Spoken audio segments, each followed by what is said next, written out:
Comment rapidement trouver des colocataires? Vous vous êtes enfin décidé de choisir la voie que moi je trouve royale de la rentabilité. Cependant, tu ne sais pas comment faire, mais t'inquiète pas, dans cette vidéo, je vais tout t'expliquer en détail. Je vais vraiment te donner la meilleure façon, à mon avis, comment rapidement trouver des colocataires et vraiment en très peu de temps. En tout cas, reste bien jusqu'à la fin de la vidéo parce que je vais vraiment te donner tous les outils nécessaires gratuitement évidemment pour que tu puisses trouver rapidement cette colocation. En tout cas, si tu ne me connais pas, je m'appelle Cédric Meyer, cette chaîne en traite de l'investissement immobilier et des finances personnelles. Si ce domaine t'intéresse, je t'invite directement à liker, à t'abonner avec la petite clochette. Mais je t'invite également à rejoindre les autres investisseurs immobiliers dans la petite newsletter.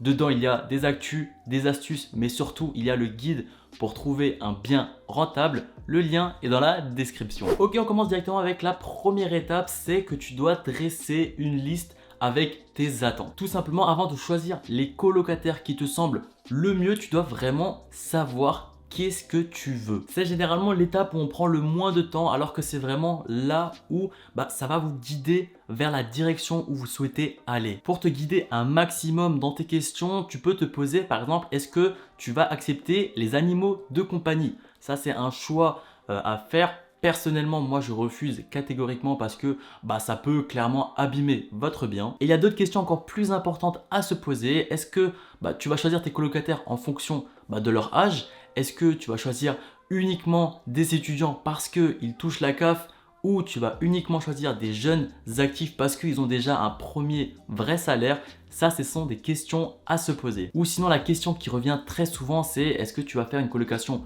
uniquement filles, uniquement garçons ou mixte? Ce que je te conseille vraiment de faire, c'est de te poser juste 5 minutes, vraiment pas plus, et tu te poses les questions que je viens de te dire en creusant un petit peu plus de ton côté et vraiment chercher à imaginer quel est le colocataire idéal qu'on souhaite avoir. Et du coup, on passe à la deuxième étape et pas des moindres, c'est de créer une annonce engageante. Qu'est-ce que je veux dire par engageante? Tout simplement les annonces Le Bon Coin où on voit uniquement T2 à louer pour colocation, envoyer message, c'est intéressé, ça maintenant on oublie, c'est terminé. Même aujourd'hui, vous avez par exemple ChatGPT qui vous permet de créer vraiment un texte sur mesure, très bien optimisé en fonction de l'adresse du bien. Il y a vraiment énormément de choses à faire, donc vraiment utilisez ce genre d'outils pour construire votre annonce. Et lors de la rédaction de votre annonce, ajoutez un maximum de détails, que ce soit du bien, du quartier ou la proximité des transports. Ça, c'est vraiment essentiel. Ce sont les premières choses qu'une personne regarde. Pourquoi on souhaite aménager ici? Dans le quartier, qu'est-ce qu'il y a d'intéressant dans la zone? Et aussi surtout les transports, dans combien de temps on se situe de la capitale, de la ville la plus proche, etc. Et sinon, je t'ai listé 4 sites qui permettent vraiment de trouver des colocataires. Le premier, et pas des moindres, je pense que vous connaissez, Le Bon Coin. Ensuite, il y a Se Loger. La troisième, vraiment dédiée aux colocs, donc c'est La Carte des colocs.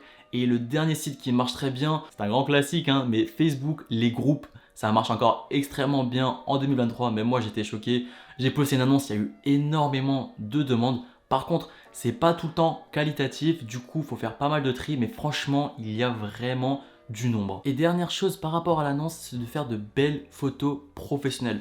Je vous demande pas forcément de recruter un photographe dédié à l'immobilier. Ça peut coûter, on n'a pas forcément envie de payer et c'est pas franchement nécessaire. Vous pouvez largement faire un bon taf. Vous prenez tout simplement un iPhone, l'iPhone de votre ami, n'importe quoi. Vous faites des grands angles et franchement vous retouchez un minimum la photo et vous faites des petits collages.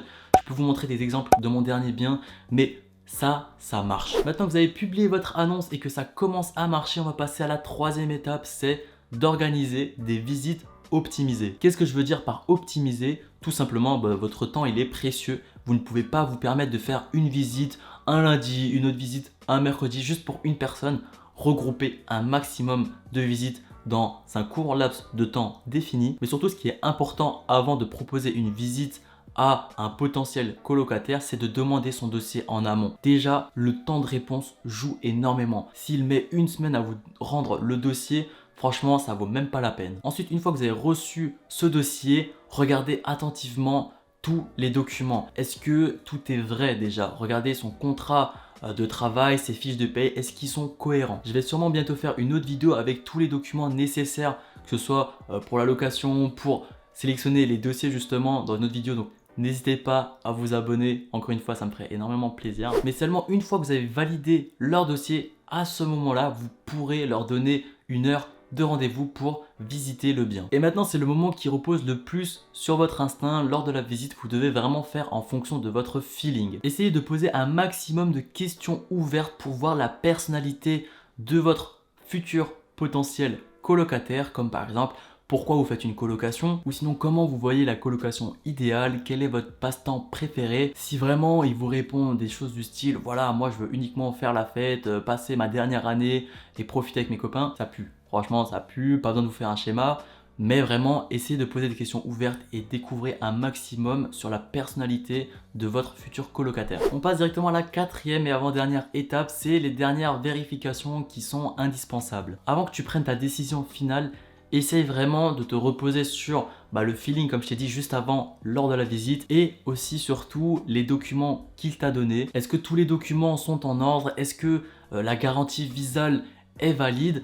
Est-ce qu'il y a une attestation d'emploi qui vraiment prouve qu'il est encore en poste? Toutes ces petites choses qu'il est important de vérifier parce que une personne en face peut sembler ultra sympathique, etc. Il n'y a aucun souci, mais si les documents ne correspondent pas avec ce qu'il dit, là il peut avoir un petit hic. Et aussi petite chose que j'ai oublié de parler pendant la visite, discuter des règles de la colocation. Si vous allez prendre uniquement des jeunes actifs, voilà, vous allez dire que si vous voulez faire une soirée ça va être compliqué parce qu'il y a uniquement des jeunes actifs. Regardez comment il réagit par rapport à ça. Si vous avez interdit les animaux, est-ce que lui il va quand même enfreindre cette règle ou pas?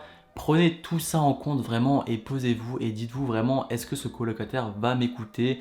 Est-ce qu'il va être dans les règles ou non? Enfin on arrive à la cinquième et dernière étape, c'est la signature du contrat de colocation. Bon déjà je souhaite te féliciter personnellement si tu es déjà arrivé jusqu'ici parce que voilà, c'est pas évident, ça demande pas mal de temps et de rigueur déjà de choisir des colocataires. Mais maintenant il est vraiment important de rédiger un contrat de colocation carré. Personnellement j'utilise un site, ce n'est pas un partenariat, pas de souci, c'est entièrement gratuit en tout cas, qui s'appelle Le Bon Bail. En tout cas c'est très simple, vous avez juste à mettre les informations du bien, de vous et des colocataires et ensuite ça va vous générer du coup le contrat, vous pourrez le lire, il n'y a aucun souci, vous pouvez l'imprimer et ensuite vous avez juste à le signer et à le faire signer à vos colocataires et voilà c'est terminé, vous êtes sûr d'avoir un bon bail. Mais sinon voilà, cette vidéo est terminée, petit récapitulatif. Première étape, prenez vraiment le temps de dresser ce que vous cherchez chez un colocataire idéal. Ensuite, rédigez vraiment une annonce parfaite, la plus engageante possible. La troisième étape, c'est d'organiser des visites optimisées pour ne pas perdre de temps. La quatrième étape, ça va être vraiment de vérifier en détail